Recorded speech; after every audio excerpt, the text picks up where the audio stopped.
अगर तुम अपने बिजनेस को स्केल करना चाहते हो, किसी भी प्रकार का बिजनेस हो, फिजिकल प्रोडक्ट, डिजिटल प्रोडक्ट, या फिर एजेंसी ओनर हो तुम, है ना, लाइक कंसल्टेंट हो, है ना, किसी भी प्रकार का तुम्हारा एक सर्विस बेस्ड बिजनेस है, किसी भी प्रकार का बिजनेस है, अगर तुम स्केल करना चाहते हो, स्केलिंग करना चाहते हो, तो मैं तुम्हें बताने वाला हूँ पावरफुल स्केलिंग स्ट्रेटजी।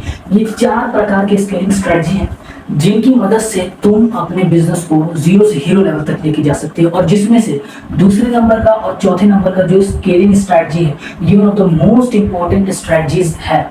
इसकी मदद से यकीन मानो, इन 2 स्ट्रेटजीज की मदद से, ऐसे तो जो चारों स्ट्रेटजी ये बहुत इंपॉर्टेंट है, लेकिन ये 2 स्ट्रेटजीज ऐसे हैं जिनकी मदद से तुम अपने बिजनेस को नेक्स्ट लेवल पे लेके जा सकते हो, right. So without any further delay, let's get started. सबसे पहला स्केलिंग बाय ऑफर।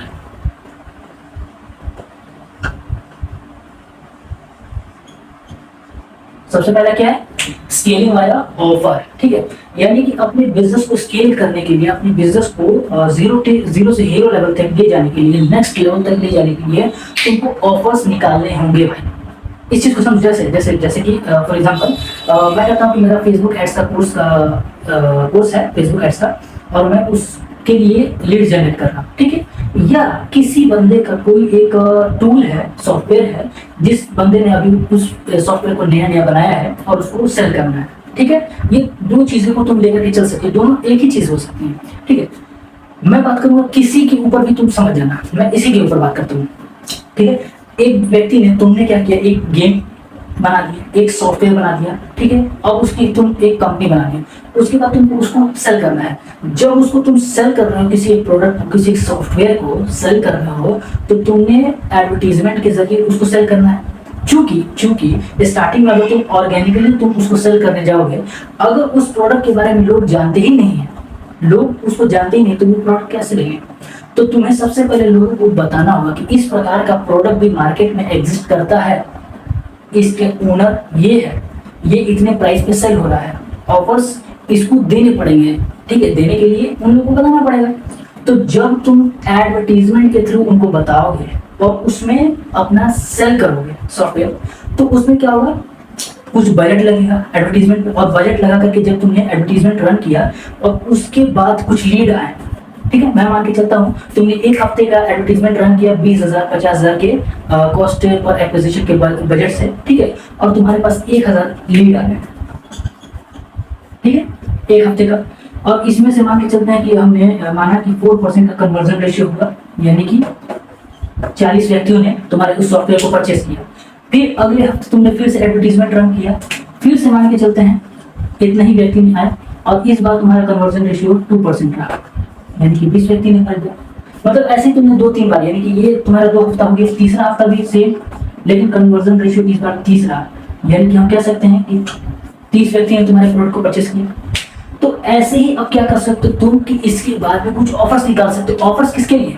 ऑफर्स इसके लिए 1,000 में से जब तुम्हारा 4% का कन्वर्जन रेशियो, जो तुम्हारा 40 व्यक्ति ने प्रोडक्ट को परचेस कर लिया, लीड्स तुम्हारे पास 1,000 का आया, 40 व्यक्ति ने परचेस किया, तो ऑफर तुम इनके लिए निकालोगे नहीं, जो बचे हैं इनमें से, यानी कि 960, इसमें से 960 ऐसे व्यक्ति हैं जिन्होंने तुम्हारा प्रोडक्ट परचेस नहीं किया। तुम्हारे पास लीड है, उनका इंफॉर्मेशन तुम्हारे पास है, ईमेल आईडी है, लेकिन इन लोगों ने उस प्रोडक्ट को परचेस नहीं किया। तो तुम्हें क्या करना पड़ेगा, ऐसे यहाँ पर तुम्हारे पास 980 बचे और यहाँ पर 970 बचे, ठीक है। अब इन सबको तुमको प्लस करना पड़ेगा, टोटल करना पड़ेगा, ठीक है।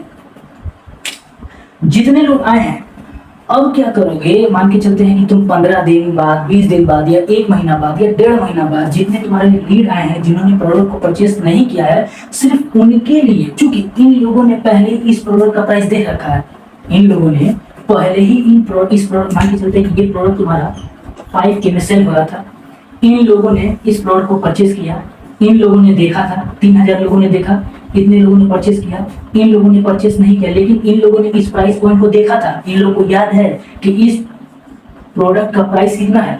तो जब अब इन लोगों को भी तुमको सेल करना होगा, या तो इस प्राइस पॉइंट पे सेल करना होगा रीटारगेटिंग के माध्यम से, और नहीं तो ऑफर निकाल के, इस चीज को समझना, ऑफर निकाल के सिर्फ इन लोगों के लिए, सिर्फ इन लोगों के लिए तुमको ऑफर निकालना पड़ेगा और कुछ प्राइस पॉइंट इससे कम करना पड़ेगा। लाइक तुम ऑफर्स अपने बर्थडे के थ्रू निकाल सकते हो, अपने कंपनी को 1 महीना पूरा हो गया उसके खुशी में ऑफर निकाल सकते हो। 26 जनवरी के दिन, 15 अगस्त के दिन तुम मतलब खुश हो कि भाई हाँ 15 अगस्त है तो 15 अगस्त धमाका ऑफर, इस टाइप का कुछ क्रिएट करके ऑफर दे सकते हो इन लोगों के लिए, ताकि वो प्रोडक्ट परचेज करे। और ये जो तुम्हारे पास है ये लाइफ टाइम के लिए, और ये तुम एडवर्टीजमेंट के जरिए तो और लोगों को तुम अपने ऐड दिखा ही रहे हो, और लोग तो तुम्हारे प्रोडक्ट परचेज कर ही रहे हैं, उसके बाद तुम्हारे पास और लीड आ ही रहा है।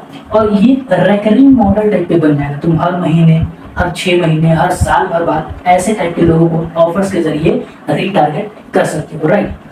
जैसे कि अभी मैं बताता हूँ, जैसे कि ये एक एग्जांपल हो गया ऑफर कैसे होता है। ऑफर जैसे कि मैंने प्रीवियस वीडियो में बताया था, अगर सिर्फ मैं कहूँ कि मैं तुम्हारे लिए फेसबुक ऐड रन करूंगा 25,000 रुपये पर मंथ के लिए, आप हमारे पास आइए और अपने बिजनेस को ग्रो कीजिए। वहीं पे एक सेकंड बंदा कहता है हम आपके लिए फेसबुक ऐड रन करेंगे, उसमें हमको बहुत सारा काम करना पड़ेगा। हम आपको बताते हैं उसमें हम कंटेंट रिसर्च करेंगे, कंटेंट डेवलप करेंगे, कीवर्ड रिसर्च करेंगे, है ना, कीवर्ड एनालिटिक्स करेंगे, एनालाइज करेंगे उस कीवर्ड को, वो डेटा ड्रिवन अप्रोच लगाएंगे उसमें, है ना, बहुत अच्छे तरीके के वैल्यूएबल थंबनेल्स बनाएंगे, है ना, पोस्टर्स बनाएंगे, अच्छे तरीके अच्छे क्वालिटी को टारगेट करेंगे, टारगेट ऑडियंस बनाएंगे, है ना, अच्छे तरीके से कैंपेन को ऑप्टिमाइज करेंगे, वेल एजुकेटेड तुम्हारा जो कैंपेन है उसको एकदम मतलब बना देंगे, बढ़िया कैंपेन बना देंगे, समथिंग लाइक दैट, जो एक बिगिनर लेवल के कैंपेन को एडवांस लेवल कैंपेन बना देंगे। आपका सेल इतना है, इतना परसेंट पे है, हम इतना परसेंट से लेकर के इतना परसेंट पे ला करके आप खड़ा कर देंगे, और फ्यूचर के प्लानिंग्स ये होंगे,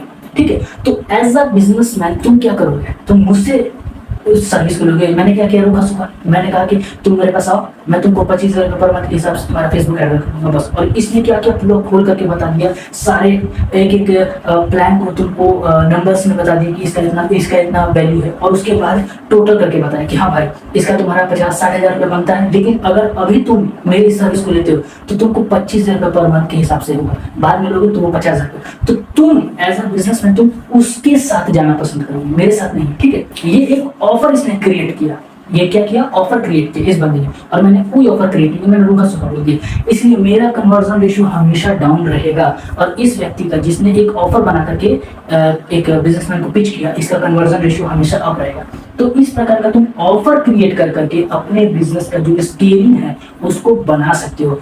इस वीडियो में पहला मैंने बताया स्केलिंग वाया ऑफर्स, ठीक है, ऑफर्स के जरिए कैसे स्केल किया जा सकता है। आई होप ये जो स्ट्रेटजी तुमको अच्छी तरीके से समझ में आई होगी। इस प्रकार के वीडियोस को देखने के लिए और आगे 3 स्ट्रेटजीज और आएंगी, इसको देखने के लिए आई होप तुमने चैनल को जरूर सब्सक्राइब किया होगा, राइट। सो मिलते हैं आप लोग से एक और नई वीडियो के साथ, तब तक के लिए बाय।